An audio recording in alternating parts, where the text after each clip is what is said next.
The problem is that we have people with chronic, long-term, serious mental health problems who are living alone in the community, who perhaps have been in Ocean Views for a long time, although now the policy is one where they are getting them out, discharging them from hospital and getting them to live in the community with a certain amount of support, which in principle sounds like a good idea, but which in practice is rather different.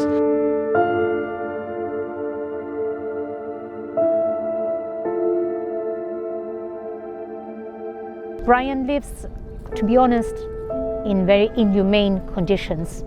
I mean, you will see the photographs, and I've got nothing to be embarrassed of, because I've been an advocate not only for Brian today, but for many people who live the same as Brian. Brian's house is dirty, and it's not because we don't help them to clean. Mind you, make no mistake, we do.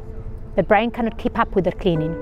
Brian cannot keep up with the washing the clothes. Can you let Lorraine in and the carers so they can come and help? Today no, I have a toothache. I want to lie in bed. Have you been letting Listen, when you have a toothache, you like to be around having a nice time. No, but they need to be coming in and helping you in Well, here. tomorrow we'll do, okay? Brian cannot manage on his own. He hasn't got the tools, he hasn't got the capacity. No matter what anybody else says, they are not in my brother's life 24 hours. I see my brother on a daily basis. I know my brother really well. And it's very difficult for Brian. He cannot manage.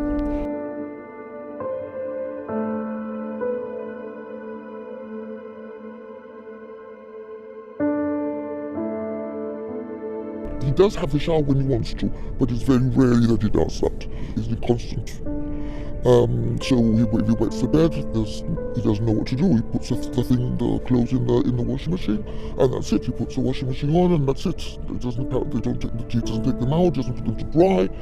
Then, apart from that, eating is also he eats the same thing all the time because he doesn't want to have to wash dishes afterwards. He's got problems. He has problems with his teeth, which he's had recently as well. If I don't take him to the dentist, then there's nobody there to take him. But the main problem is this: the fact that he doesn't allow these carers to help him. If he's in the hospital, then the nursing staff there are trained for these mental patients, so they know how to go about it, and they have the authority. But these carers that come in do not have the authority and are not trained for mental patients. So if the patient says, I don't want you to come in, That's it.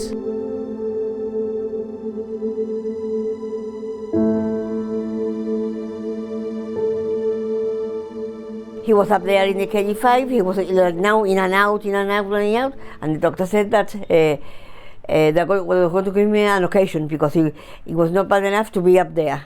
So they gave him this house. He's been living in his house for a long, long time.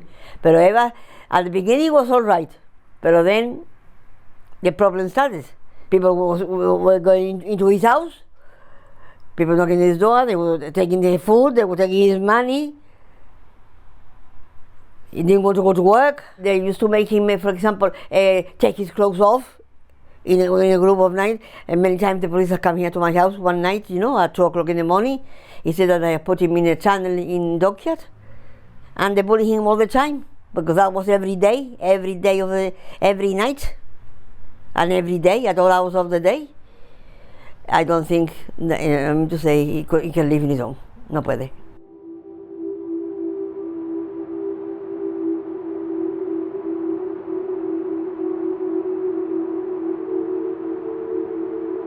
There are people who simply cannot live on their own, and getting a visit from somebody, from a carer for half an hour or an hour in the morning, and then maybe getting something similar in the evening, it's not enough. The rest of the time they're on their own. Brian gets a disability allowance monthly is over £500. So he does get, for him to live on his own, he does get a good allowance, but Brian doesn't know how to manage his money. The money that he gets probably goes on the machines. He's got an addiction. Some people take his money they take advantage of my brother. My brother has a good heart. They take advantage, and Brian spends his money. I mean, he can get his money say the first of the month, and by the second, Brian hasn't got a single penny. I used to go to Spain. I buy for some food. I used to take him to his house. That was on the Saturday. I used to go there on the Monday to check, and there was nothing there. And I used to say, Ivan, where's all the things I bought you? All the food and the drinks, where are they? He used to say, I ate them. Yeah, I said, you could never eat that in one day. Or the boys that used to come there, and the boys used to knock at his door. And I used to say to him, if you don't open, threaten him all the time, you know? All the time threaten him. And he was so frightened, he opened the door. He's totally dependent on me at the moment, which is a situation with most of these patients.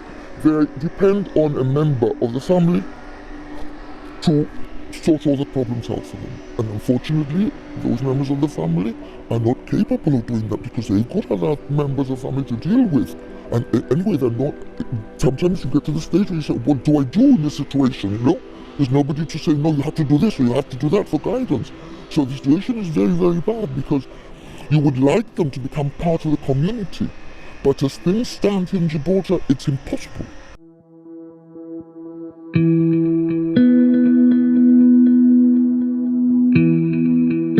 There are many people, individuals, who don't have a family, who wants or is able to support them. You know, in some cases you have individuals who are very much on their own. So the family network isn't there.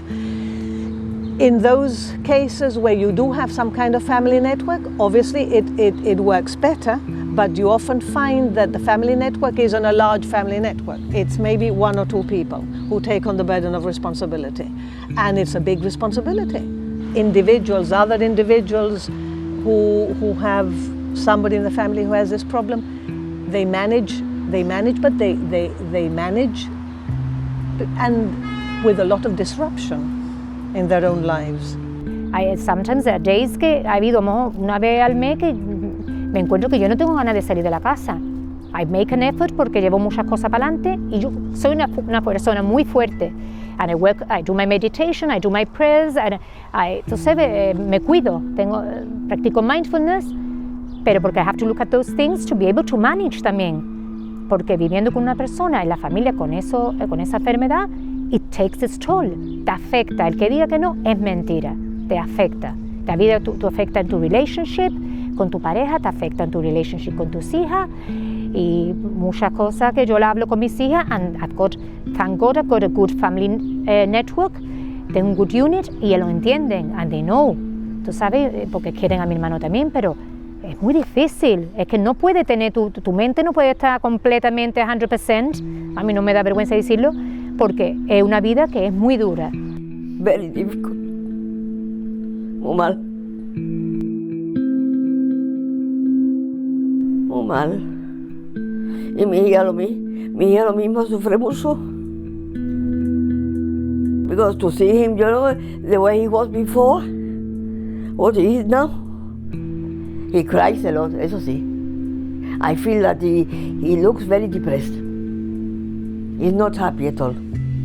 I want a place now, or I mean to say, that I know that he's safe. The day I'm gone, that I know that he's safe. He's in my mind all the time. I wake up with him in my mind, I go to sleep with him in my mind.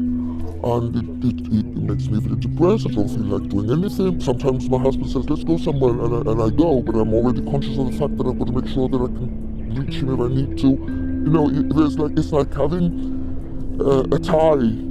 There's something tying me to that person all the time, and I can't catch it off because I'm scared of catching it off.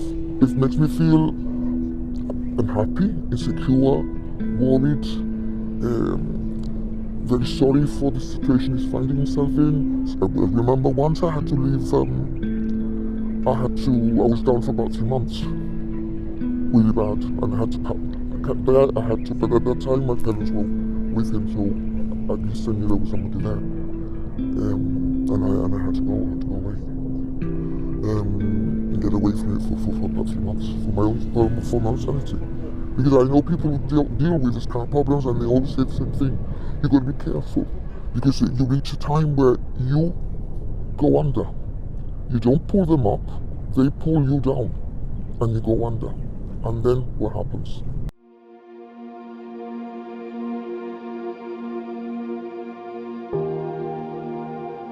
These people, we think, deserve to have assisted living. Basically, where they will live in a place where they have their own room, they can be on their own when they want to, but then they have access to communal areas and they have carers or nursing staff or whatever is necessary to make sure that they are safe, to make sure that they eat adequately, that they have the medication, that they have a good hygiene regime and so on. So it's very clear to me that this is what is necessary. The fact is that we have some of this in Gibraltar, but there are only 7 beds available. Now, according to the data that I've seen, if you look at the countries that have the best sort of mental health problems, which are few and far between, but somewhere like Denmark, for example, I mean, in a place like Gibraltar, you'd have at least a minimum of 24 beds, for example, which is over 3 times as many as we have now. The last psychiatrist I spoke to, he said, look, this problem would not be a problem in UK. Simple as that. I would say he's not bad enough to be in a hospital. We put him in 24 care. Not a residential home, like you might end up here, and you can't get a 40-year-old or a 30-year-old in a residential home for 24-hour care. But somewhere where you, like I said, you looked after, there's somebody there for you, they make sure you have medication, they make sure that you carry out with your proper hygiene, they make sure you can go out, you can come in, but there's somebody you can turn to. We've been fighting for this shelter accommodation for years, ever since he was bullied. But they never do it. They say they're going to do it, but they never do it. Brian needs 24-hour care, not in a hospital. I don't want my brother to go to a hospital. What he needs is sheltered accommodation or assisted living, a place that is a safe environment, a place that is comfortable, a place that he can engage with other people, and a place that he can have a life. He deserves to have a good life.